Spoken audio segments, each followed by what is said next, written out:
En solo 2 días, el gremio de taxistas logró que se cerraran 3 de los 5 locales de Uber que funcionan en Bogotá, puntualmente el del Centro Comercial San Rafael, el de Centro Suba y el de Centro Mayor. Ospina también anunció que el próximo 10 de mayo harán un paro nacional para protestar por la ilegalidad de Uber. La gran mayoría de gremios en todo el territorio nacional nos han llamado a solidarizarse con esta lucha del 10 de mayo. ¿Qué quiere decir? Que el 100% de las ciudades están apoyando el cese de actividades en todo el territorio nacional. Por su parte, el viceministro de Transporte habló de lo que determinará si la aplicación se legaliza o no. Mientras la ley siga vigente, pues nosotros no tenemos un camino distinto a adelantar todas las acciones que estén a nuestro alcance para garantizar que la prestación del servicio público en Colombia se haga con total apego a la norma. Asimismo, el vocero de los taxistas indicó que el próximo lunes llegarán a Conecta, el centro empresarial donde se encuentra la oficina de Uber más grande del país, con el objetivo de que también sea cerrada. El gobierno colombiano ha indicado que para prestar un servicio de transporte público, ponga atención, se debe realizar a través de empresas habilitadas y vehículos autorizados, pero deja abiertas las puertas a este tipo de tecnologías en el uso de transporte siempre y cuando estén bajo las normas del país. Uber llegó a Colombia en el 2013. Las autoridades inmovilizaron en el 2016, solo en el año pasado, 35.000 carros que prestaban servicio de transporte ilegal. Recordemos que la Superintendencia de Puertos y Transportes ha multado en 2 ocasiones a esta plataforma, una por $116.940 y otra por $183.940. Aquí en el estudio me acompaña Hugo Ospina, líder de la Asociación de Propietarios y Conductores de Taxi. Bienvenido a la tarde. Yoli, muy amable a usted por su invitación y un cordial saludo a todos los taxistas de Colombia y de todo el mundo donde lo están escuchando en este momento y viendo. Sin duda hay un tema, un debate interesante respecto a que las propias autoridades están admitiendo que la operación de Uber en Colombia no es del todo legal, no es una competencia justa, por ejemplo, con el gremio de los taxistas que tiene que pagar el uso de placas, el servicio, varias cosas antes de poder operar este sistema de transporte privado. En primera instancia, ese punto está abierto, a las autoridades les hace falta puntualizar hasta dónde podría operar Uber y que fuera de manera legal. ¿Estamos de acuerdo en eso? Sí, ya, el gobierno ha sido muy enfático y quiero nosotros resaltar la labor del gobierno nacional y del Ministerio de Transportes y el Superintendente de Puertos referente al tema y el fenómeno de Uber, no solamente en Colombia.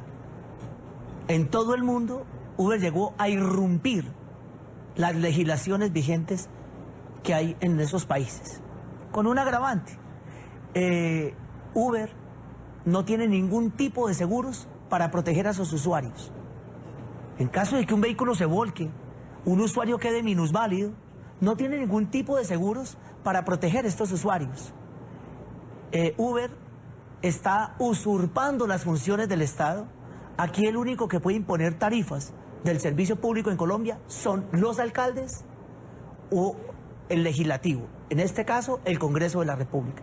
Toda aquella persona que mediante medios tecnológicos fraudulentos imponga tarifas, no es que está lloviendo mucho y hay poquito carro, entonces la tarifa dinámica se le dispara al 300% al usuario.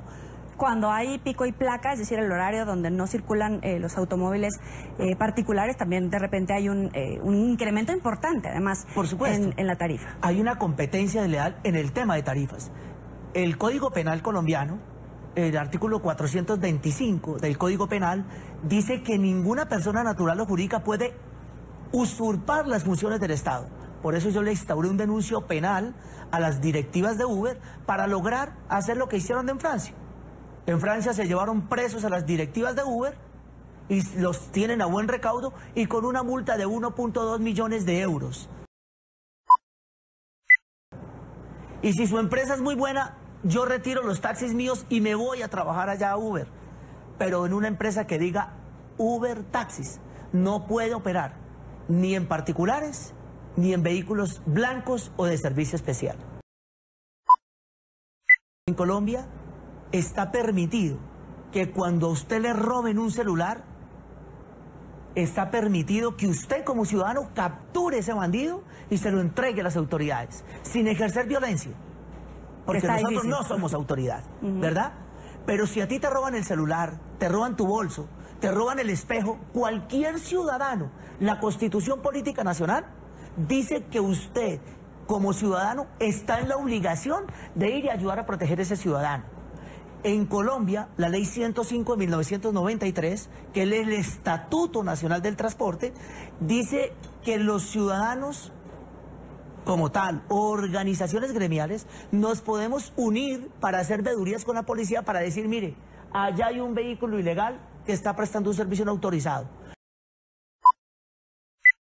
Que ya por ese desespero, en la crisis económica que tienen a los taxistas, los señores de Uber, Cabify, Mi Águila, Updrive y todas estas plataformas tecnológicas que están saltándose la legislación colombiana, pues los llevan a un borde de desespero y quizá actuar de manera inconsciente para defender y salvaguardar su patrimonio, porque ahí tengo muchos taxistas que cogieron su apartamento y lo hipotecaron a un banco.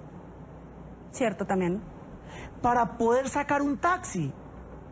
Y resulta que hay una confianza legítima del Estado. El Estado tiene que protegerme a mí, mi industria.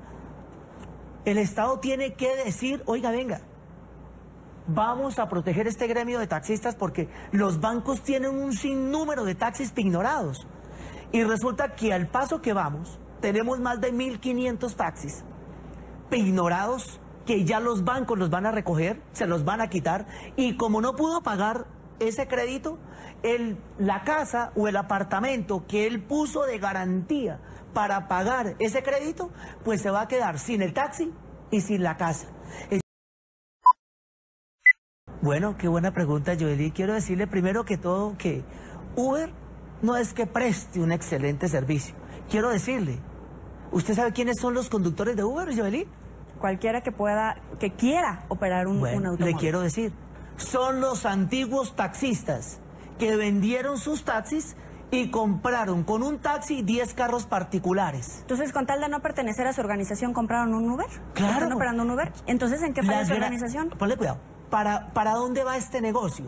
Si usted tiene un taxi que le produce 100.000 pesos diarios, ¿cierto? Lo vende y con eso se compra 10 particulares. Y a ese carro particular le pone 2 conductores de 12 horas que le paguen 100.000, pues le van a dar 2 millones de pesos diarios. El conductor de Uber no tiene tampoco ningún tipo de seguridad social. Eso es un conductor que está también explotado. Pues quiero decirles que nosotros hicimos un convenio con una compañía canadiense que se llama Nexo. N de nené, E de elefante, K de kilo, S de saco, O de oso. Nexo. Donde usted pide el servicio de taxi, te conectas con el taxista también de manera directa, lo conectas. A su vez, una vez pides el servicio, también te damos el valor del servicio. Perfecto. Pero ese valor no es el que a mí se me antoje como plataforma. Son las tarifas establecidas por los alcaldes, porque nosotros tenemos que respetar el ordenamiento legal y jurídico. Y